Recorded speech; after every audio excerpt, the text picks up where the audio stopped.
नमस्कार, MD creator में आपका स्वागत है। आज का विषय है समास। समास शब्द का शाब्दिक अर्थ होता है संक्षेपीकरण। इसमें शब्दों के बीच की विभक्तियों आदि का लोप करके एक नया शब्द बना दिया जाता है। हम कह सकते हैं कि शब्दों को मिलाकर संक्षिप्त रूप प्रदान करने की क्रिया समास कहलाती है।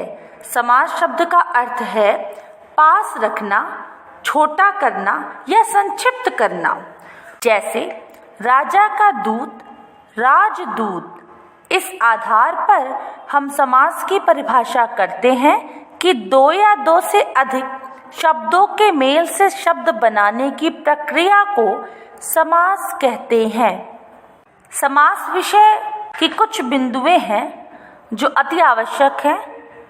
पूर्व पद, उत्तर पद, समस्त पद एवं विग्रह, ये चारों जो हैं वो समास के अंतर्गत आते हैं। पहला पूर्व पद। पूर्व का अर्थ होता है पहला, अतः संक्षिप्त किए हुए शब्द का पहला पद पूर्व पद कहलाता है। दूसरा उत्तर पद। उत्तर का अर्थ है बात या दूसरा, अतः संक्षिप्त किए हुए शब्द का दूसरा पद उत्तर पद कहलाता है। तीसरा आता है समस्त पद। दो या दो से अधिक शब्द को जोड़कर हम जो नया शब्द बनाते हैं तो वह संक्षिप्त शब्द ही समस्त पद कहलाता है। चौथा और आखिरी है विग्रह। समस्त पद को अलग अलग करके लिखना ही विग्रह कहलाता है। अब बात करते हैं समास के भेदों की। समास के 6 भेद होते हैं: अव्ययी भाव, तत्पुरुष, कर्मधारय, द्विगु, द्वंद्व, बहुव्रीहि। पहला समास अव्ययी भाव समास। जिस समास का पहला शब्द अव्यय हो उसे अव्ययी भाव समास कहते हैं। इसमें पहला पद या पूर्व पद प्रधान होता है।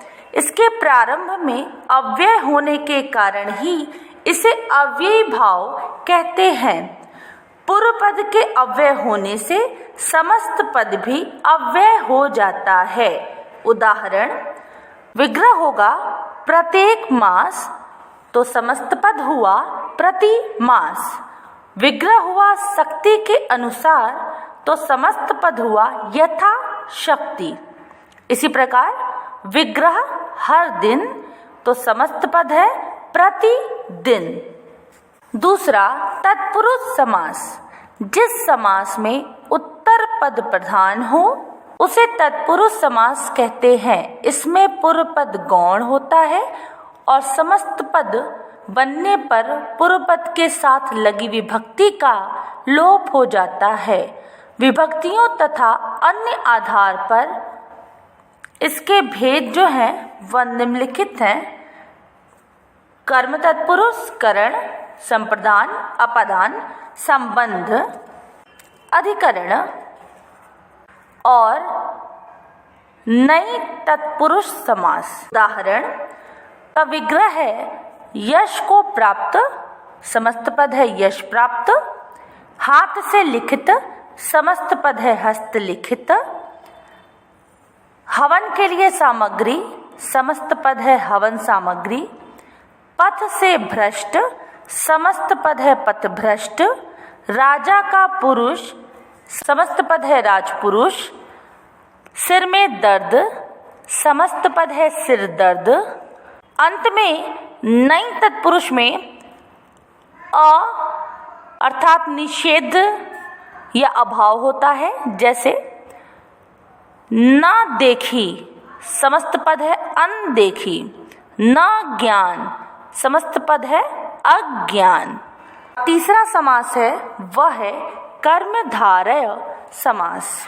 जिस समस्त पद का पहला अर्थात पूर्व पद विशेषण या उपमान हो और दूसरा अर्थात उत्तर पद विशेष्य या उपमेय हो उसे कर्मधारय समास कहते हैं। हम कह सकते हैं जहाँ समस्त पद के दोनों खंडों में विशेष और विशेषण अर्थात उपमान और उपमेय का संबंध हो, वहाँ कर्मधारय समास होता है। इसमें पहला पद विशेषण होता है। उदाहरण, काला है जो घोड़ा, समस्त पद हुआ काला घोड़ा। नीला है जो गगन, समस्त पद हुआ नील गगन। महान है जो आत्मा, समस्त पद हुआ महात्मा। महान है जो पुरुष, समस्त पद हुआ महापुरुष इत्यादि। चौथा समास है द्विगु समास। जिस समस्त पद का पूर्व पद संख्यावाची हो उसे द्विगु समास कहते हैं। अर्थात हम कह सकते हैं कि जिस समस्त पद का पहला पद संख्यावाचक विशेषण होता है वह द्विगु समास होता है।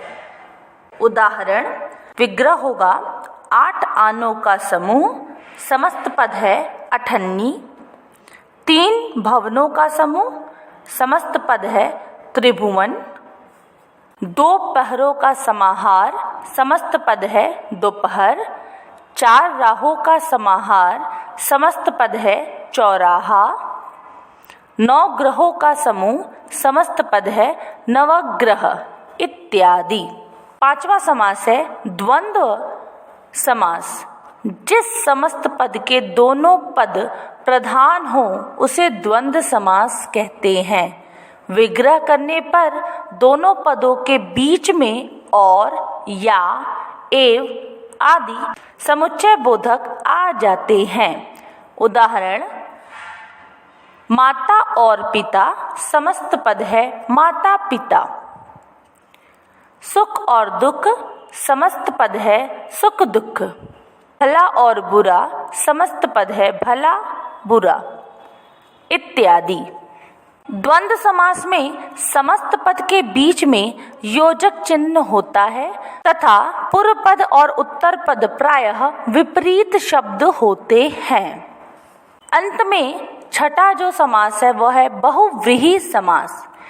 जिस समस्त पद का कोई भी पद प्रधान नहीं होता तथा समस्त पद मिलकर किसी तीसरे या अन्य पद की ओर संकेत करते हैं वहां पर बहुव्रीहि समास होता है। उदाहरण, लंबा है उदर जिसका अर्थात गणेश जी, समस्त पद होगा लंबोदर। नीला है अंबर कपड़ा जिसका अर्थात विष्णु जी, समस्त पद होगा पीतांबर। चक्र धारण करने वाला अर्थात कृष्ण, यह तीसरा पद है तो इसका समस्त पद होगा चक्रधर। नीला है कंठ जिसका अर्थात शिव जी, इसका समस्त पद होगा नीलकंठ। इस प्रकार हमने देखा समास और समास के 6 भेदों को। कर्मधारय समास में विशेषण विशेष्य उपमान उपमेय का प्रयोग होता है। बहुव्रीहि में दोनों पद मिलकर किसी तीसरे पद की ओर संकेत करते हैं। इनके उदाहरण प्रायः समान दिखते हैं, जैसे नीलकंठ, नीलाकंठ, यहाँ पे विशेषण और विशेष्य है तो यह हुआ कर्मधारय।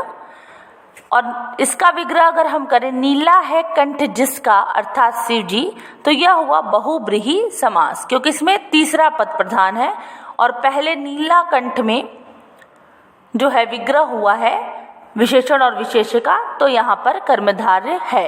इसी के भांति द्विगु और बहुव्रीहि में भी कुछ समानताएं और अंतर हैं। जैसे द्विगु समास में पहला पद संख्यावाची विशेषण होता है और बहुव्रीहि में समस्त पद ही विशेषण का काम करता है तथा किसी तीसरे पद की ओर संकेत करता है। जैसे दशानन, दशानन है 10 आननों का समूह, यहाँ पर द्विगु हुआ क्योंकि यहाँ पे संख्यावाची है, लेकिन 10 है आनन जिसके अर्थात रावण, तो यहाँ पर तीसरा पद प्रधान हुआ इसलिए यह बहुव्रीहि है। तो हम देख सकते हैं कि कर्मधारय बहुव्रीहि में विग्रह के माध्यम से ही हम बता सकते हैं कि वह कौन सा समास है। और द्विगु और बहुव्रीहि में भी हम विग्रह के माध्यम से ही बता सकते हैं कि उसमें कौन सा समास है। अगर हमने विग्रह 10 आननों का समूह किया है तो वह द्विगु होगा, और अगर हमने किया है 10 आनन है जिसके अर्थात रावण तीसरा पद प्रदान किया है तो वह होगा बहुव्रीहि समास। इस तरह हमने देखा समास के 6 भेद: अव्ययी, द्वंद्व, द्विगु, तत्पुरुष, कर्मधारय और बहुव्रीहि। अगले वीडियो में नए विषय के साथ मैं फिर से आऊंगी।